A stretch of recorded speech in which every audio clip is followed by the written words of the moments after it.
Hi, I'm Elon Musk. I'm the co-founder of Tesla, SpaceX, PayPal, and Zip2.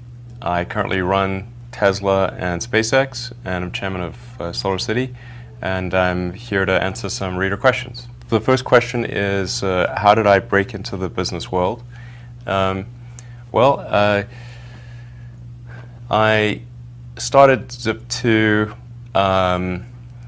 instead of going to graduate school at Stanford. So I originally came out to California to do a PhD at Stanford in material science and applied physics, and basically working on advanced capacitors for use in electric vehicles. So I've had a long-standing interest in sustainable transport and sustainable energy in general. And I came out in '95, and then started working on some internet software in the summer of '95, and decided to defer grad studies at Stanford and try starting an internet company. It wasn't from the standpoint of actually sort of wanting to be an entrepreneur necessarily, but I actually applied to Netscape at the time, but they didn't respond to me. So that was the only internet company that I was aware of. So lacking any other internet company, I had to make my own. And that's what resulted in Zip2. And Zip2 built internet software for newspapers and other media companies. So it had New York Times, Knight Ridder, Hearst, and a bunch of others as investors and customers. So essentially, Zip2 helped bring the media companies online in the early days. So that was my start in business, I guess. But really, I think of myself as more kind of like an engineer who, in order to invent the things that I want to invent and create them, that I have to do the company as well. So I'm somewhat reluctantly the CEO. It's not my preference, actually. How was I involved in co-founding PayPal? So the PayPal story is quite complicated, even though it took place over a relatively short period of time. It was about roughly 3.5 years from the creation of the company to it being sold to eBay in mid-2002. And PayPal was created from the merger of two companies, X.com, which I founded, and Confinity, which was founded by Peter Thiel and Max Levchin. So we kind of combined our resources in early 2000, and both companies were only about a year old at the time. And then we were able to, by sort of pooling our resources, we're able to survive the dot-com implosion of late 2000, and then ultimately go public in early 2002, and then have a successful sale to eBay later that year. That's summarizing a crazy amount of stuff that happened over that period of time. What are your thoughts on PayPal being criticized for stealing account numbers, hidden fees, and not being a reliable money transfer system? Well, there's definitely lots of things that should be fixed about PayPal, but unfortunately, since I have not been part of the company since 2002, it's difficult for me to do things about PayPal. I think there's like a lot of functionality that should be added, and a lot of things corrected, and there's still errors in the PayPal system, like mistakes in structure that I put there, and I really, there's no actual good reason for them being there. We just didn't have enough time to kind of fix them, and I certainly think the fees are too high, and there should be much more functionality added to the system. And overall, PayPal has the opportunity to become the financial, the financial services company that addresses everything that a person needs. PayPal could really quite quickly become the largest consumer bank in the world, I think. You just need to take away the reasons that people remove money from the PayPal account. And then it's like, well, why don't you just use it for everything? So, and somewhat it's somewhat counterintuitive, but I think if you reduce the fees in the PayPal system, then the revenue will be greater because more people will use it. Question 4 is, how did SpaceX come to be, and what are the long-term goals? Well, the reason for SpaceX, and the full company name is Space Exploration Technologies. The reason for SpaceX is the goal of SpaceX is to develop the technologies necessary to make life multiplanetary, or at least get us, make progress in that direction. I'm not saying that. I'm not asserting that we will develop all those technologies, but we're going to try and at least advance the cause of space exploration as much as possible. The key invention that someone needs to come up with, whether it's SpaceX or another company, is a fully and rapidly reusable orbit class rocket. This is an extremely difficult thing to invent because Earth's gravity is quite strong. Even for an expendable rocket, if you use the most advanced materials and advanced design techniques and get super efficient, you typically would get 2 to 3% of your liftoff weight to orbit. That's a pretty small number, and if you would just make a few mistakes in the design of the rocket, you will get nothing to orbit at all. And that's why only a few countries have reached orbit, just a handful. So then if you say, well, now let's make it a fully reusable system, then you have to take into account all of the increased weight to make the system more robust, to withstand the rigors of re-entry. You have to have heat shields. You have to have something that's going to bring the rocket back to the launch pad and then be able to land it, so whether it's parachutes or propulsive landing. All these things add a lot of weight. And in the past, when people have tried to make a fully reusable system, they've gotten sort of part way and then basically canceled the effort because they realized they would get negative payload to orbit. Anyway, that's what SpaceX is really trying to achieve long term, and I think we've got a good shot at achieving that. Some people might say, well, why care about reusability? Well, if you think of any mode of transport, consider whether it would get any use if it was not reusable, whether it's a horse or bicycle, plane, car. If you look at the cost of a Falcon 9 rocket, to build the rocket is maybe about $50 million, but the cost of the propellant, of the fuel and oxygen and so forth, is only $200,000 per launch. So that's only about 0.3% of the cost of the vehicle. So just like a plane, how much does the plane cost, and how much does the fuel cost? Obviously, the fuel is quite small compared to the cost of the plane. It's the same with rockets. So if someone can invent a fully reusable rocket, and to be precise, it needs to be fully and rapidly reusable, like a plane, then the cost of launch would drop by about 100. That's pretty significant. Maybe more than 100. So, and that's a critical factor if life is ever to expand beyond Earth and become multiplanetary, because you figure there's got to be, ultimately we'd have to transport millions of people and millions of tons of cargo. And if rockets were not reusable, well, you just simply wouldn't be able to make, I don't think you'd even make enough rockets. And where the discarded stages were being dropped, I mean, there'd be a small island of discarded stages, just in terms of the sheer number of expended rocket stages. So I think it's pretty intuitive that this is what has to happen, and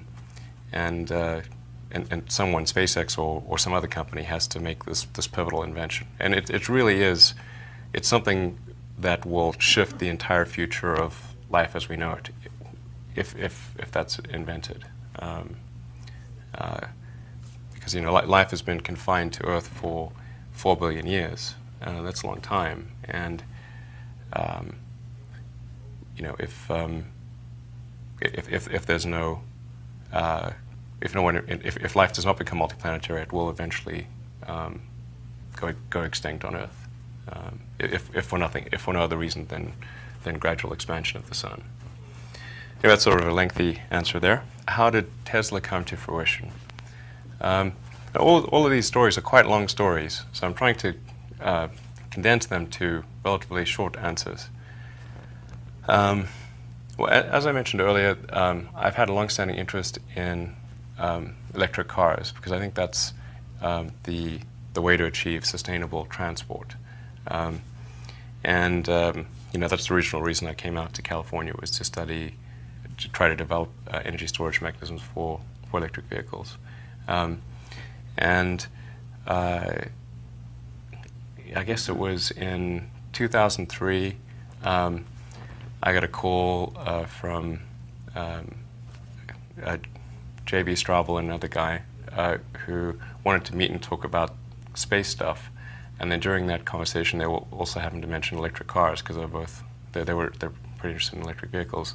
And they mentioned a company called AC Propulsion in Southern California that had developed a kind of a prototype electric sports car with really good statistics, like 0 to 60 in under 4 seconds, 250-mile range. Now, it was just a primitive kit car, so basically taken a kit gasoline sports car, added lithium-ion batteries to it, and achieved that performance. So I got a demo in the car, and I was like, whoa, this is great. And so I tried to convince AC Propulsion to commercialize the sports car, but they were not interested in doing so. Eventually, after not being able to convince them for several months, I said, okay, look, if you guys don't do it, then I'm gonna, then I'd like to try to commercialize electric sports cars, because I think that we really need to show that you can make a compelling electric car. And then they said, well, if you're going to do that, then let's connect you up with a few other people. So I connected up with J.B. Straubel, and then a couple other guys, Martin Eberhard, Mark Toppening, and Ian Wright, and we created Tesla Motors to essentially commercialize the T0, which was the AC Propulsion car. And and obviously started that company with a lot of naivete about what it takes to create a car company. And pretty much everything went wrong. Ultimately, I think it took 5 times the amount of capital that we thought it would to bring the Tesla Roadster to market and get it up to and iron out the issues. It's a pretty capital-intensive business, and I mean that's why if you look at the car companies that exist in the country today, General Motors, Ford, and Chrysler all got started 100 years ago, roughly. So clearly, it is not an industry conducive to startups. But at this point, Tesla is actually doing pretty well. We've delivered a couple thousand Roadsters in over 30 countries. Customers seem pretty happy with that, and we're at a very advanced stage with the Model S sedan, which is due to come out around the middle of next year. So that's, I feel really good about where things are with Tesla. Will Tesla cars ever become affordable to the middle class? Well, with the Model S sedan, we're aiming to significantly improve the affordability of the car, because we're going from the Roadster at about $100,000 to the Model S, which has a starting price of about $50,000. So it's a big step. Sort of, it's half the cost, and the functionality is much broader, because it's designed to carry up to 7 people, a tremendous amount of cargo space, 5-star crash rating, great ride and handling. It's really going to be a super great car. I mean, our goal with the Model S our aspiration with the Model S is to make the best car of any kind, and not just the best electric car. Then the third generation beyond the Model S, that's where we're aiming to get to about a $30,000 car. And that's hopefully in about 4 years or so, maybe 5 years. Depends on how well things go over the next few years. But certainly the goal of Tesla from the beginning has been to make mass market cars. It's just that we didn't really have a big enough factory or enough money to do that. So we're kind of earning our way there in the shortest path possible, which is first generation being expensive, low volume, second generation with the Model S being mid-price, mid-volume, and then the third generation being low price, high volume. What's your role at Solar City, and what are you working on there at present? So at Solar City, I'm the chairman of the board and largest shareholder, but fortunately, I do not have to be there day to day. I just show up for the board meetings and hear the good news. That's basically what I do at Solar City. The co-founders there, Lyndon and Peter Rive, really deserve the credit for making Solar City what it is, and they've done an amazing job. Solar City is now the largest provider of solar powered systems in the country, and yeah, it's awesome. They're just growing like gangbusters, and very simple goal, which is to make solar power as affordable and widespread as possible. And they're growing the company about as fast as I think it's possible to grow a company. So that, yeah, going really well. If you could clone yourself and take on one or two more big issues aside from renewable energy, environmental cleanness, and space exploration, what would they be? Well, there's a couple of things that, well, there's maybe 3 ideas that I have that I'd like to execute on at some point, but without affecting what I do at Tesla and SpaceX. I think it's possible to create a much better airplane. That I have a design in mind for a vertical takeoff and landing supersonic electric jet. That kind of combines what I've learned at SpaceX and Tesla, because sort of SpaceX has got the aerospace side of things and Tesla's got the electric powertrain side. And I think that would be a really cool vehicle to have in the world, because you wouldn't need big runways, and you could get places fast and be relatively quiet, and of course it would be very low cost to operate and good for the environment and all that. So that's one idea. And another is what sounds kind of mundane, but prefabricated metal sections for creating a double-decker highway. And living in LA, this is something that I've had a lot of opportunity to think about.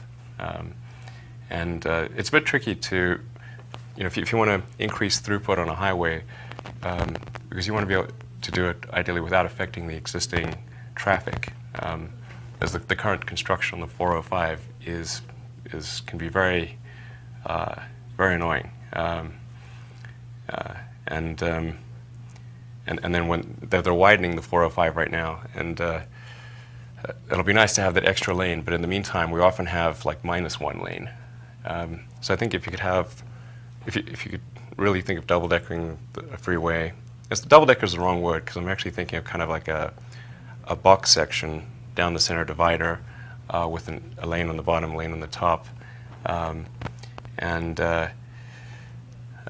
then just create it as prefabricated sections so you could drop it in place like a Lego system. I think that would be really cool. Somebody should do that. And then the third thing is I think the fusion problem is probably easier than people think it is. And by this I'm talking about magnetically confined fusion. That's a problem which gets easier as you scale it up, because you get like a surface to volume advantage. So it seems like a pretty obvious thing that you could, if you made it big enough, you could have a really effective magnetically sort of magnetically confined fusion reactor. That's probably not the easiest problem to solve in relative, or you could do like a thorium fission reactor or better fission reactor. So maybe it's better to do better fission reactors, but I think fission does have a bit of a marketing problem. So and fusion is the energy forever solution. So those are the interesting things that I can think of. To what do I attribute my drive to take on such large issues? I want to be involved in issues that will have a significant effect on the future.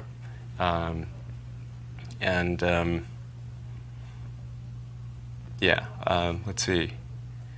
I guess I can probably trace that back to when I was a teenager, and I was trying to figure out what's the meaning of life, and there didn't seem to be any good answer.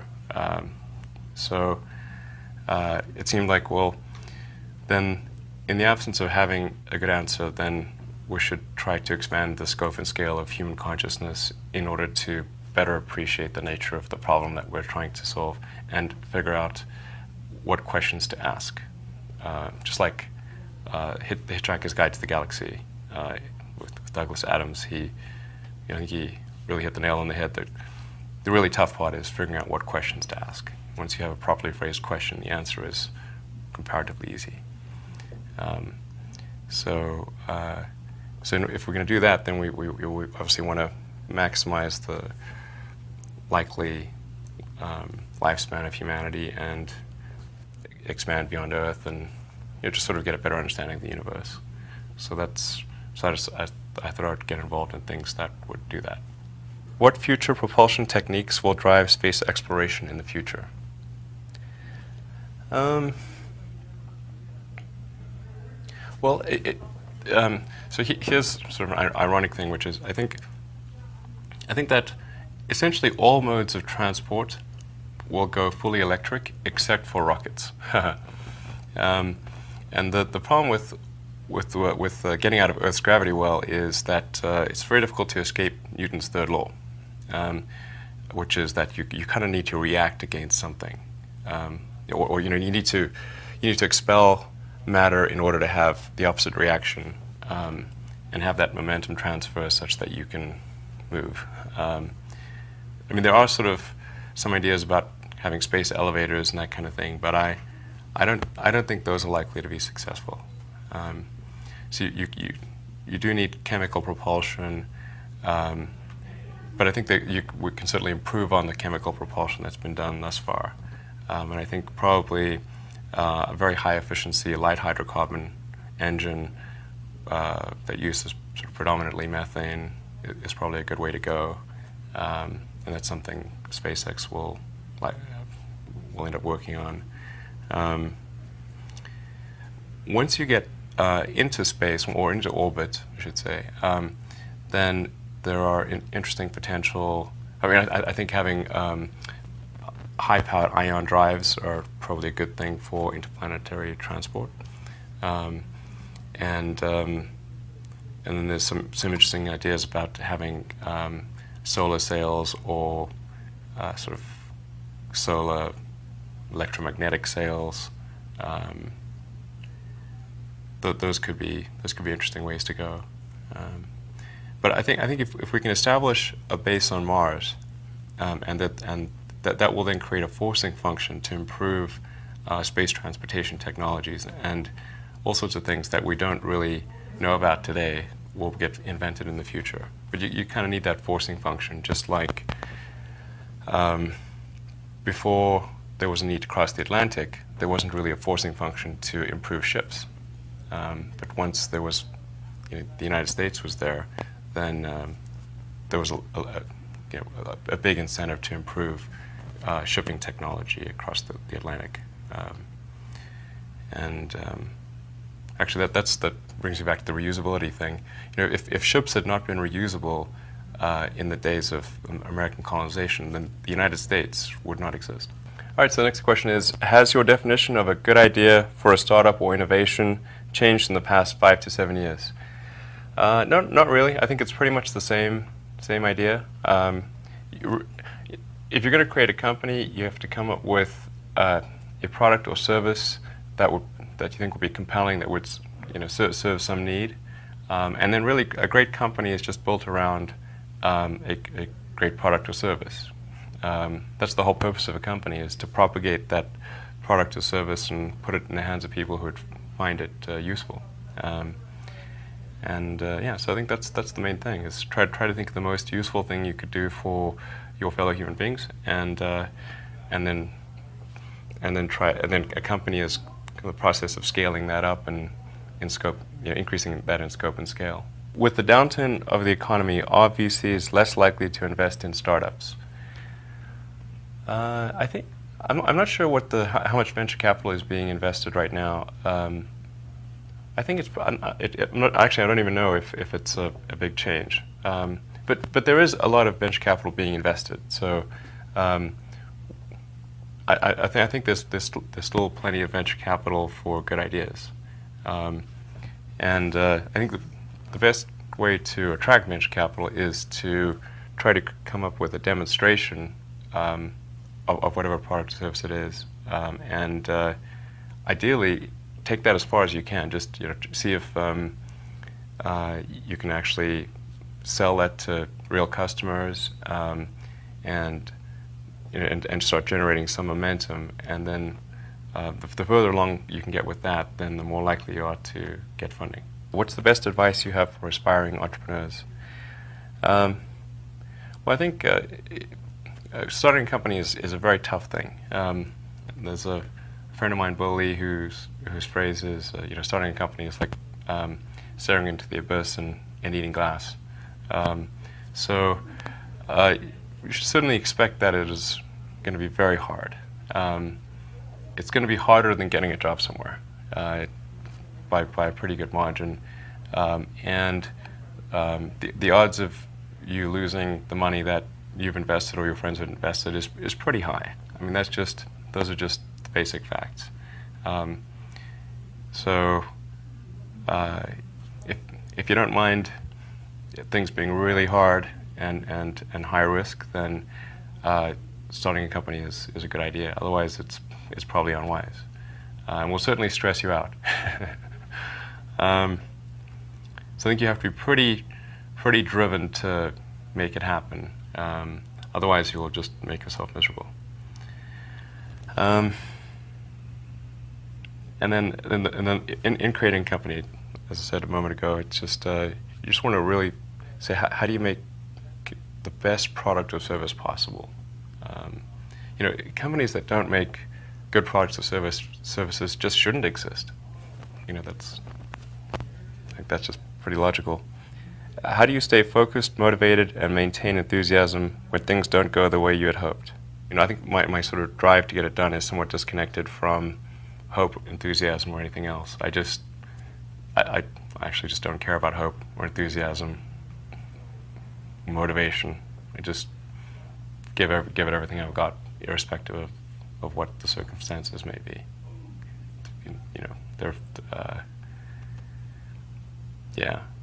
You just keep going and get it done. How do you find balance in your life being involved in so many companies? Well, I think balance. It depends on what somebody's definition of balance is. I think my life would be very unbalanced by most people's definition, since I work quite a lot, and I probably put in sort of somewhere between 80 and 100 hours a week of work, which is a lot, yeah. So, and then most of my remaining waking hours are spent with my kids. So that's my life. I would say it's relatively unbalanced.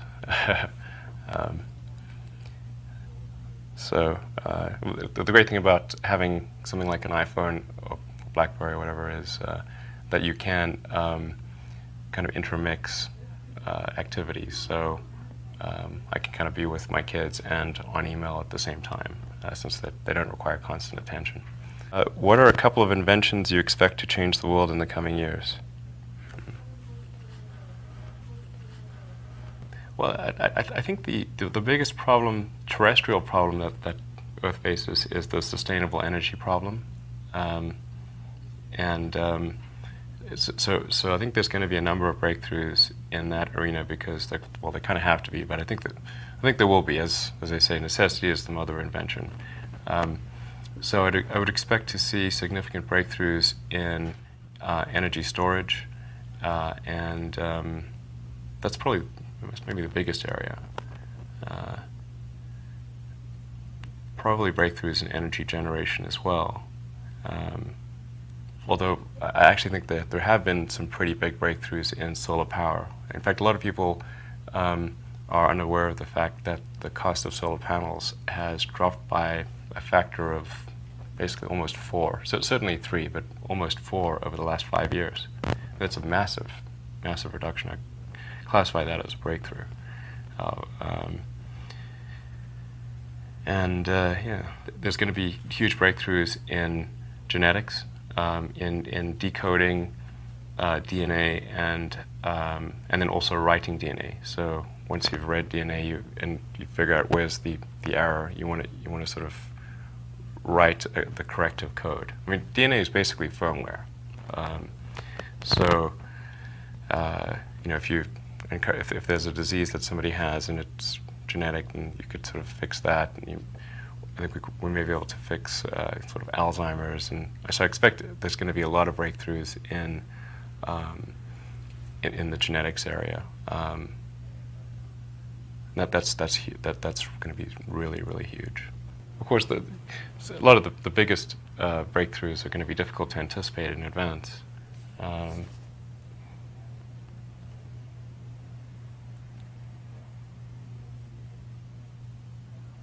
Yeah, but probably the whoppers are energy transport, and genetics. There'll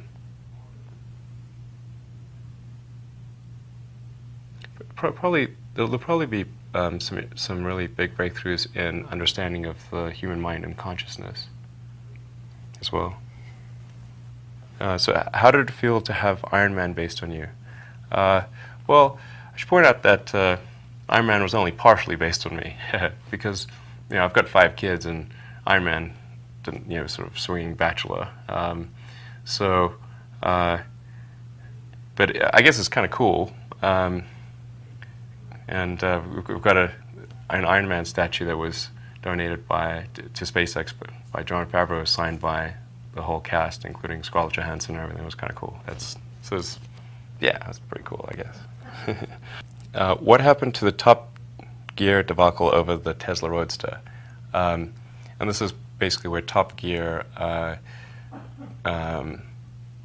falsely implied that the Tesla Roadster had run out of energy when they tested it, which it didn't. In fact, because the whole vehicle is a detailed computer log, so we can see it.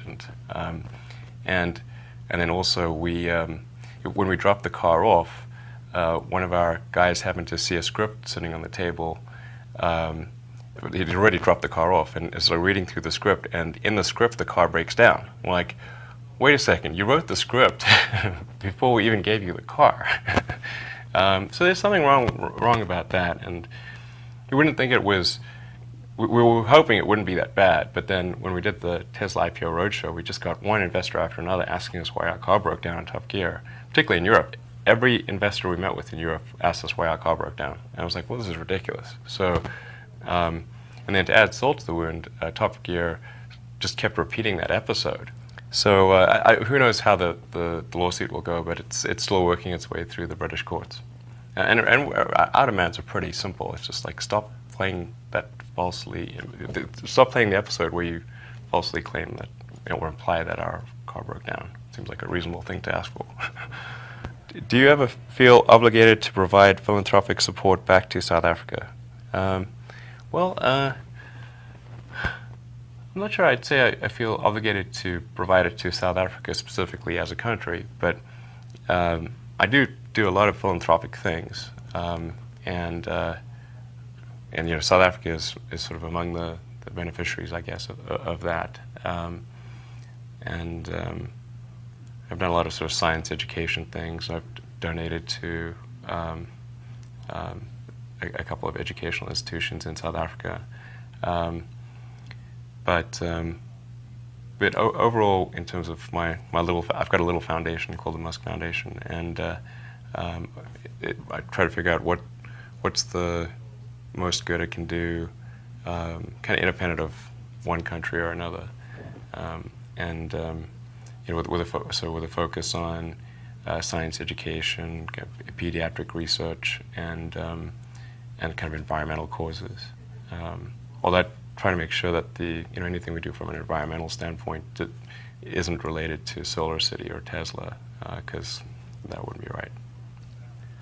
What is the greatest factor that has enabled you to reach the point you have in your career?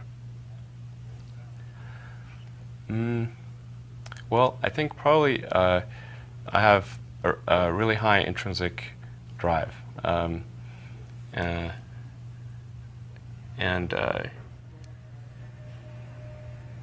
Yeah, I can just get really sort of set on something, and then I just kind of am able to keep going that direction.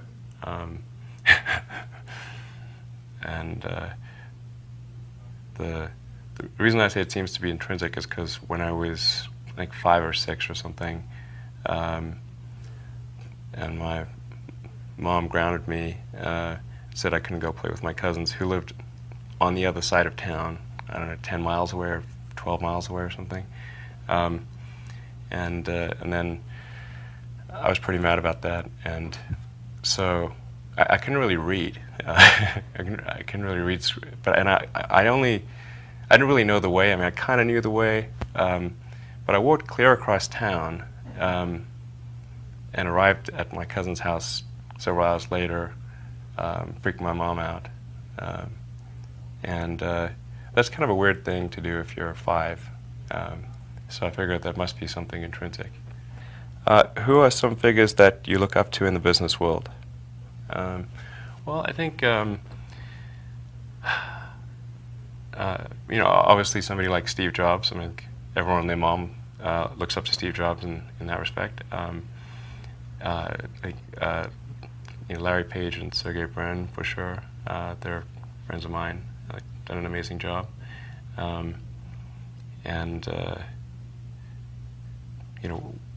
Warren Buffett on the investing side, and I think Bill Gates has done a number of impressive things, obviously with Microsoft and with the Gates Foundation. Yeah,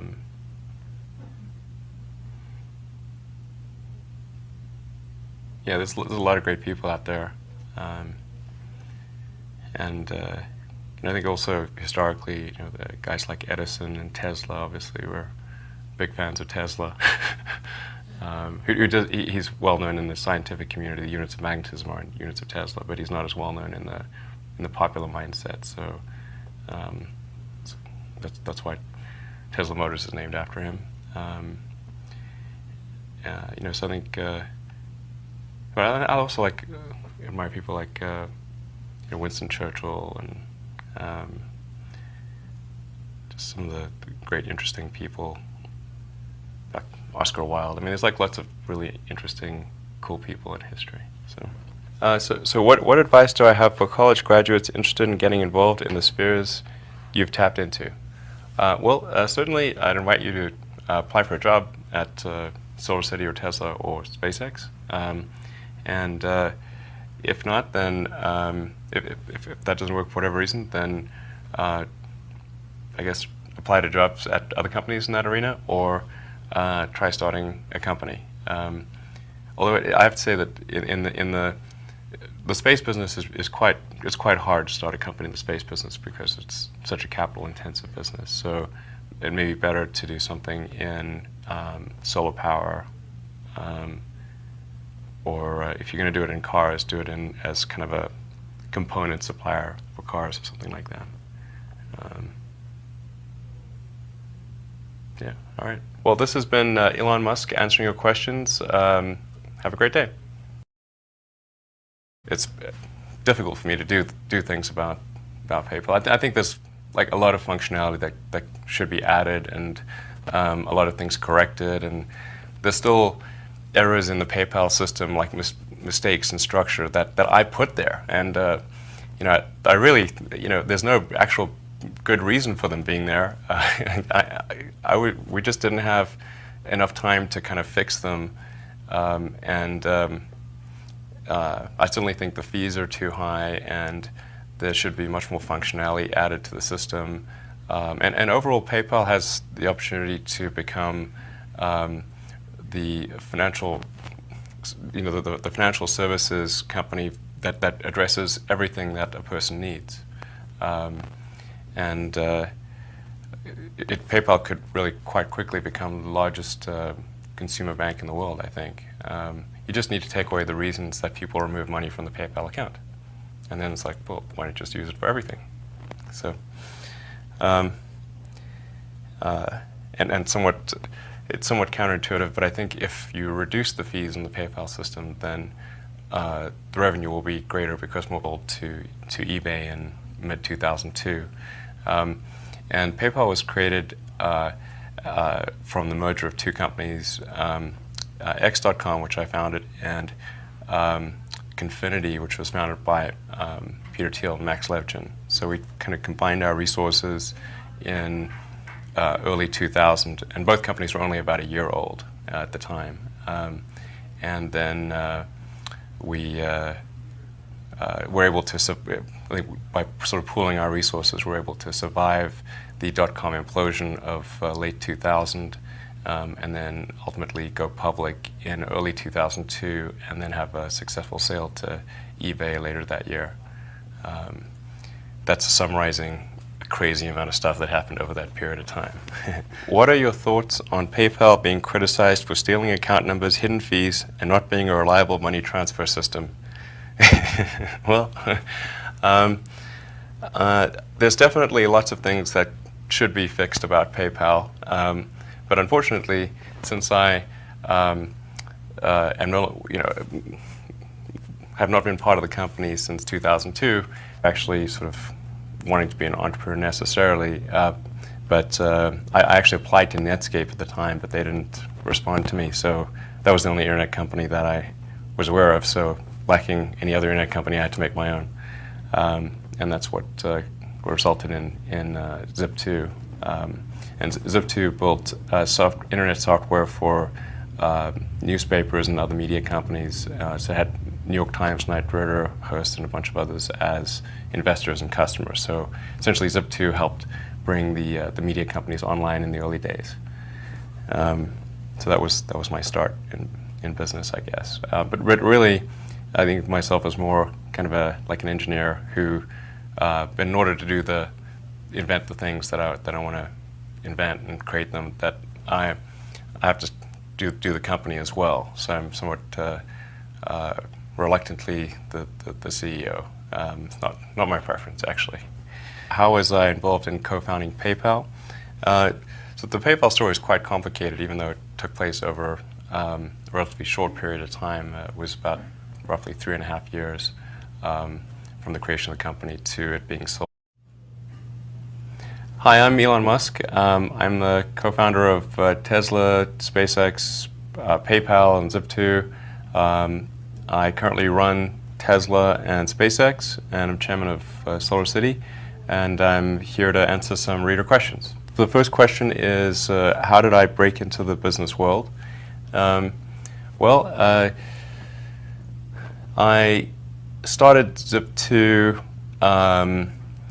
instead of going to graduate school at Stanford. So I originally came out to California to do a PhD at Stanford in material science and applied physics, and basically working on advanced capacitors for use in electric vehicles. So I had a long-standing interest in sustainable transport and sustainable energy in general. And I came out in '95, and then started working on some internet software in the summer of '95, and decided to defer grad studies at Stanford and try starting an internet company. It wasn't from the standpoint of people will use it. Question 4 is, how did SpaceX come to be, and what are the long-term goals? Well, the reason for SpaceX, and the full company name is Space Exploration Technologies. The reason for SpaceX is the goal of SpaceX is to develop the technologies necessary to make life multiplanetary, or at least get us, make progress in that direction. I'm not saying that. I'm not asserting that we will develop all those technologies, but we're going to try and at least advance the cause of space exploration as much as possible. The key invention that someone needs to come up with, whether it's SpaceX or another company, is a fully and rapidly reusable orbit-class rocket. This is an extremely difficult thing to invent because Earth's gravity is quite strong. Even for an expendable rocket, if you use the most advanced materials and advanced design techniques and get super efficient, you typically would get 2 to 3%